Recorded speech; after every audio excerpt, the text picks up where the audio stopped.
And now, tonight's presentation of radio's outstanding theater of thrills, Suspense.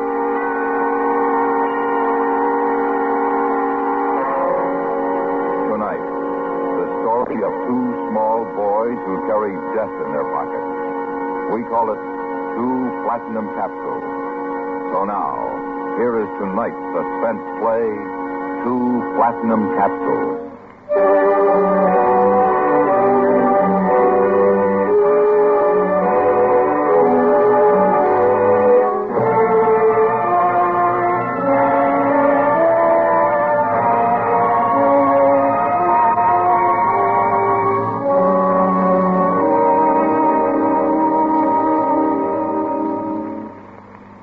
The story you are about to hear is based on fact.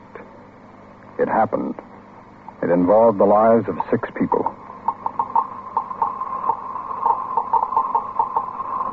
That sound is being made by a Geiger counter, a device for detecting radioactivity. It plays an important part in the following events.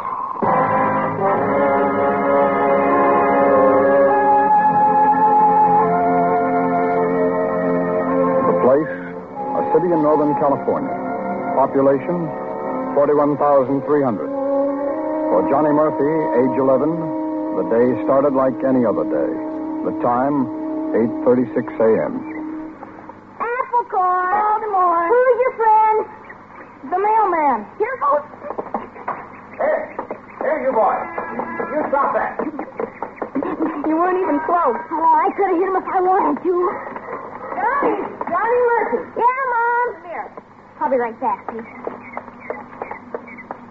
What do you want? Come up here. I saw you throw that apple core at the mailman. I didn't hit him, Mom. I didn't even try. Don't ever let me catch you doing a thing like that again. Now, come inside. Your father's home. Yes, when did you get back? Just a minute ago. Hi, boy. Did you find some uranium, Pop? No, not this time. We didn't expect you home until tonight, George. Well, I woke up with a lousy cold yesterday. And on top of that, the water can sprung a leak. Didn't even have enough to make coffee before I left camp last night. Oh, there's some on the stove. Hey, Pop, let me listen to the Geiger counter. Not now, Johnny. Your father's tired from driving all night. Please, Pop, just for a second. Sure. Okay. Now.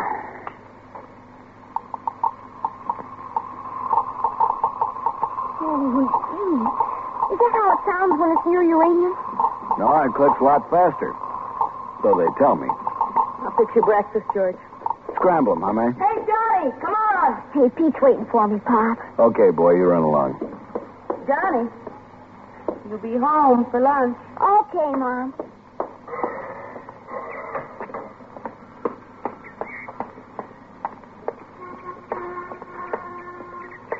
Where are we going? I don't know. Where you want to go? I don't know. Hey, how about to my house? Nah, nothing to do over there. Well, what do you want to do? I don't know. Something. Hey, I listened to my Pop's Geiger counter. Yeah? What'd you hear? Uranium? Oh, come on. Where are we going? I don't know. Why don't we go down to that new dump? Where? The new dump the city opened. They're filling in that old gravel pit over near Afton High. What do we do down there? I don't know. Look around. See if we can find something, maybe. Okay. But I gotta be home for lunch. At 8:50, George Murphy, the part-time uranium prospector, sat down to eat his breakfast. 5 miles away, Miss Helen Webster, a registered nurse employed at the Middle Branch Hospital, entered the staff cafeteria. A few moments later, the administrator, Dr. Carl Hutter, stopped at her table. Well, how did you like working up in 222 yesterday, Miss Webster? Fine, Doctor.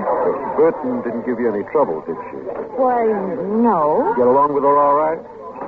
Yes, I think I so. think she probably hates your guts. Oh, but why? Then she's leaving next week. We've asked her to retire. She knows you're taking her place. Oh, I see. Did she explain everything to you carefully? Very carefully, Well, Doctor. we want you to take charge as soon as she's gone. Is that all right with you? Yes, sir. It's very interesting work. It could be dangerous. But if you're careful, there's no risk involved. Did Burton have you working with the real thing or the dummies? For the dummies at first, and then she opened the safe. Those capsules certainly don't look dangerous. They're killers, Miss Webster. Don't ever forget it.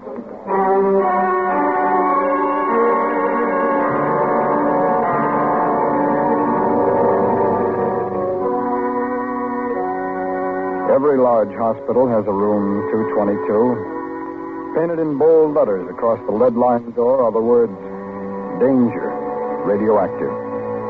When not occupied, the room is padlocked. At 9:14, Miss Elsie Burton, registered nurse, inserted a key in the padlock and entered the room. She opened the heavy safe and, using a pair of forceps, lifted a small metal box from it. She quickly placed the box on a table. Then, stepping behind a lead shield designed to protect her body from the contents of the box, she opened it. Inside the box were several platinum capsules, and each capsule was filled with radium. It was 9:27 when she picked up the phone to report 2 of the platinum capsules missing.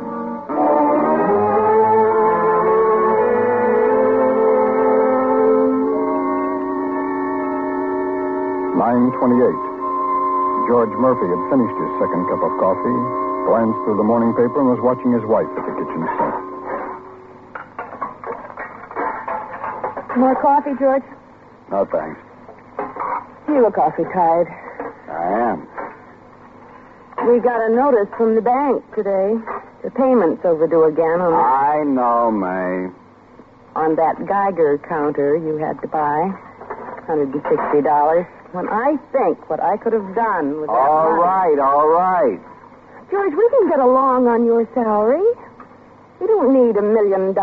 We can get along just fine on what you make at the gas station. If you'd only work instead of taking 3 days a week away, traipsing off goodness knows where. Let's talk about it some other time, huh? I'm going in and lie down. You close the bedroom door. I want the radio on while I do the ironing.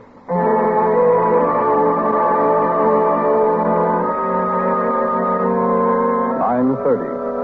The 2 boys, Johnny Murphy and Peter Cowan, were approaching the city dump. Hey, Peter, wait up. Come on, we're almost there. Look. See it? Huh? Doesn't look like nothing but a big hole in the ground. That's where they took all the gravel from. They're dumping all kinds of stuff in that old pit now. Hey, who's that? What? Over by the shack. Oh, I don't know. Maybe he's a watchman. You crazy? What do they have a watchman at a dump for? Who'd steal junk? Morning, boys. You gonna answer him? Are you the watchman? That's right. You boys out exploring? Well, kinda. If it's all right. Oh, it's all right, providing you look out for the trucks. Yes, sir. We'll be careful. By 10:15, Dr. Hutter with Miss Burton and Miss Webster had made a preliminary search for the missing radium. It was not in room 222. A further check revealed that only one patient in the hospital was receiving radium therapy. According to the day chart, the radium used on the patient the day before had been returned to the safe. Nevertheless, the patient was examined, and the immediate area surrounding her bed carefully searched. The radium was not found. At 10:35, Dr. Hutter and the 2 nurses re-entered room 222.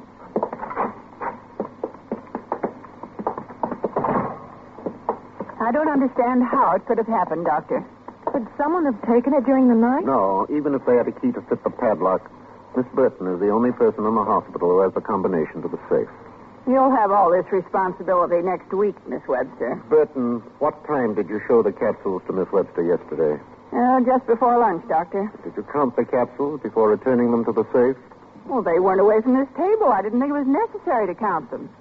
Well, we've done all we can. I'll notify the insurance company. Let them send a radium hound up from San Francisco. A radium hound?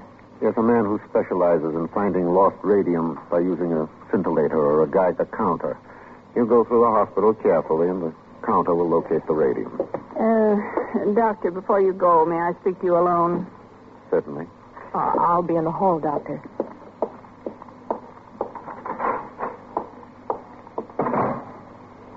Doctor, you know I've never been one for carrying tales, but I refuse to take the responsibility for losing those capsules. No one is blaming you, Burton. Accidents happen. This was no accident. Go on. Doctor, I just happen to know that Miss Webster is engaged to a young doctor. I don't see that has any bearing on the lost radium. Now, let me finish. This doctor is setting up his own office, and I'm sure he'd be mighty grateful for a gift of 200 milligrams of radium. Burton, you've been around here too long. You've soured.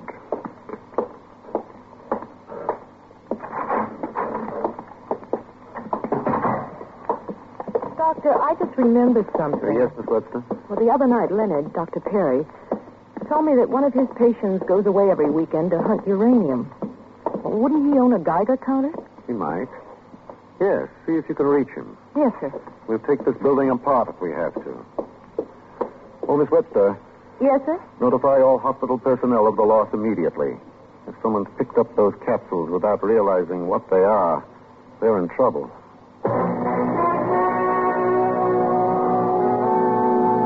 May Murphy had just tuned in the 11 a.m. news broadcast when the phone rang. Recognizing the urgency in Miss Webster's voice, she promised to wake her husband immediately. George, you've got to wake up. George. George, they want you down at the hospital. What's the matter, Johnny? Something happened to Johnny? No, not Johnny. They've lost some radium at Middle Branch Hospital. The nurse that called thought you might be able to find it. Hand me a cigarette, will you? Okay. You got any hot coffee out there? I'll heat it. Here. Thanks. Do you think you could find it, George? I don't know. Maybe, if it's still in the hospital. What does radium look like? You ever see any of it? I wouldn't know radium if I tripped over it.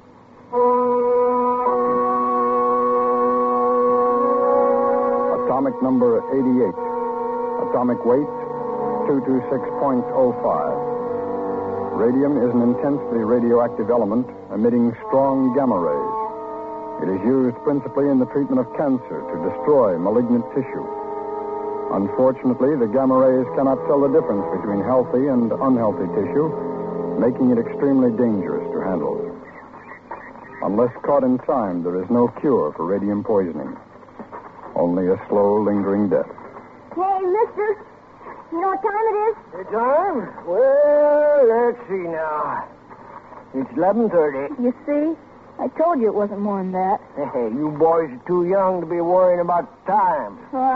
He's always worried about something. I gotta be home for lunch. Well, did you find anything valuable down in the dump?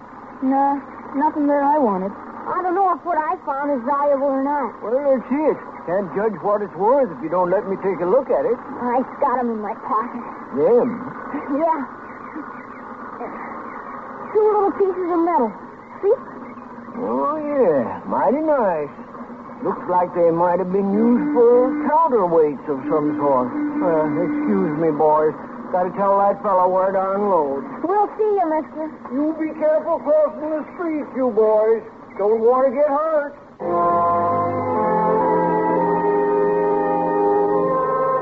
It was 12:30 when George Murphy arrived at the hospital.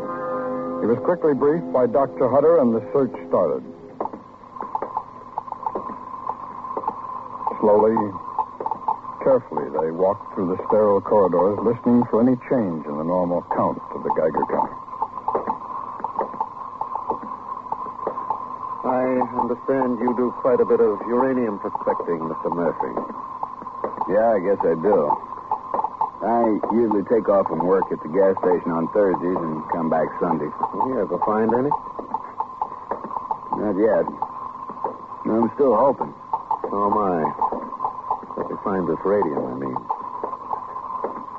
Is that valuable? That deadly. There's always the chance someone has picked it up without realizing what it is. Something?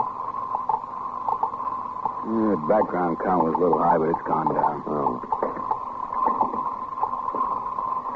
Say, just what do those capsules look like, Doctor? Oh, they're about 2 inches long, metal, approximately as big around as a thick lead pencil. Well, it doesn't look like it's up here. Come on, I'll buy you a cup of coffee. Hey, Doctor, wait a minute. Hmm? I'm picking up some response on this thing. Oh, that's from 222. What? We keep our regular supply of radium in 222. Just a hit. Oh. Well, I'm glad to know this thing works. Sure like to see it act up like that out in the desert. Time, 1:40. After having a cup of coffee, the men continued their search. Drain pipes were examined. Trash and waste leading to the incinerator. The incinerator itself, and finally the grounds surrounding the entire hospital were checked. At 4:15, as far as they were able to determine, they agreed the radium was not in or near the hospital. Dr. Hutter then contacted the trucking service that removed the non-combustible. Previous hour. For sure, the watchman of the yard would remember where he had unloaded. Time, 4:59. There's the Watson's shack. Doesn't look like anybody's here. He's probably gone for the day. Well, you want to look around? Might get lucky. Yep, you better.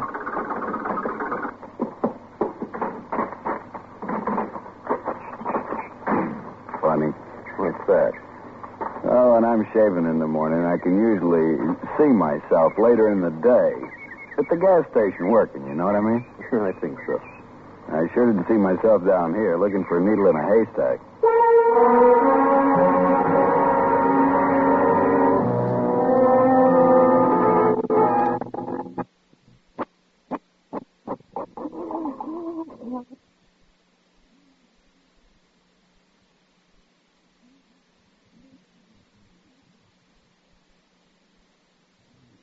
Back. I hate saying this, but I'm beginning to think Burton might be right. Burton? She's the nurse in charge of 222. She believes the radium was stolen. Could be. I'd sure give $10 to know where it is. I'd give a lot more just to know those capsules aren't poisoning someone. Hey, howdy. Help you fellas? Oh, are you the watchman? That's right. We were looking for you about an hour ago. I quit at 5, went to eat. Oh, I live out here. What do you want to see me about? Do you remember a consolidated truck here yesterday afternoon? Yes, I do. I had them dump out in Area 4. Where's that? Right where you fellas were standing when I first spotted you. Oh. Well, thanks. Hey, wait a minute. You still ain't said what you wanted to see me about. Do you know what radium looks like? No, can't say I do. A couple of capsules containing radium were lost from the hospital. We thought they might have been carried out here. Well, how would I know them if I did see them? They're about 2 inches long, little capsules of metal. Oh, Where to now? Would you mind dropping me off at the hospital? Okay.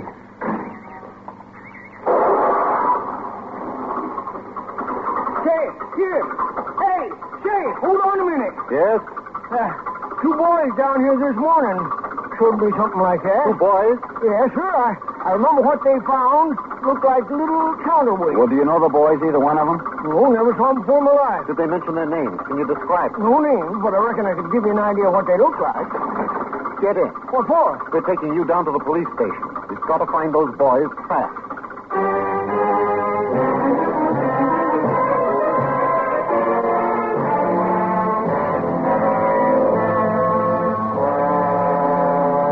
By 7:30, the 2 radio stations in the city were broadcasting a description of the boys every half hour.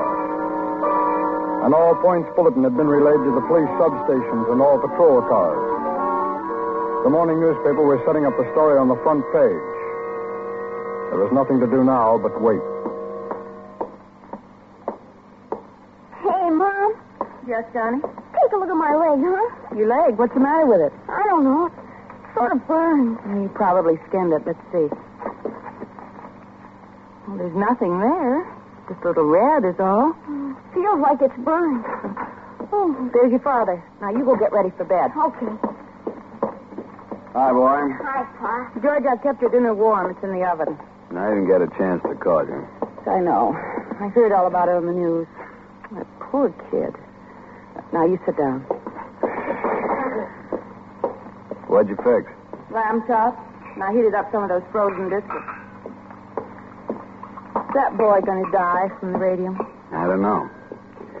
Dr. Hutter said something about the rays burning deeper and deeper as time went on. Oh. Something to do with the square root, and I don't know. Hand me the butter, will you? The description they gave on the radio, that boy must be about Johnny's age. Yeah. Johnny, I told you to get ready for bed. Oh, golly, Mom, I haven't hardly seen Pop in 3 days. That's right. Well, boy, what have you been doing? What? Nothing. Just taking it easy. Taking it easy. You just wait, boy. You just wait a few years. Hey, can I put your Geiger counter away for you? Now, look, how many times do I have to tell you that it isn't a toy? It costs a lot of money. That's the truth. Can I listen to it, Pop, please? Johnny, leave your father alone. He's dead tired. Go on, get ready for bed. Oh, Mom. Mind your mother, boy. Yes, sir. All right. Come back here. Yes, sir? Come here. Now, wait a minute.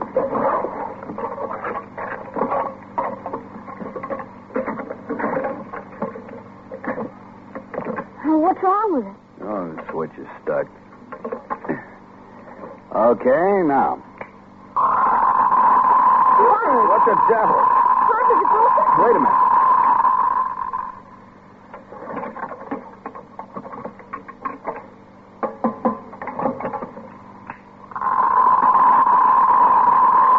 Where'd you go today, boy? Huh?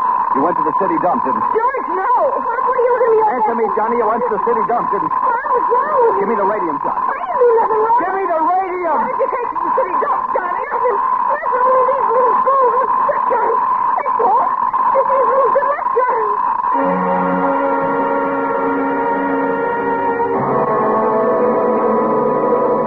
The search was over.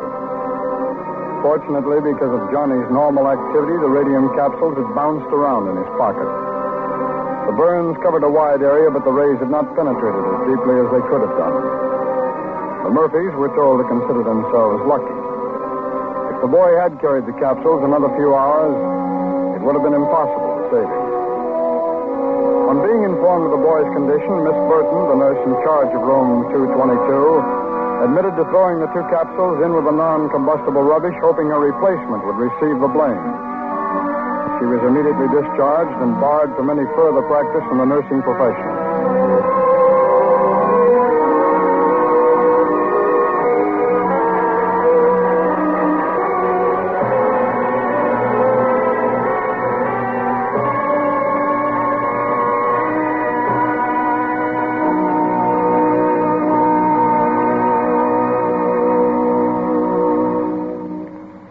Suspense, in which we brought you tonight's presentation of 2 platinum capsules. Be sure to listen next week when we again bring you radio's outstanding theater of thrills, Suspense.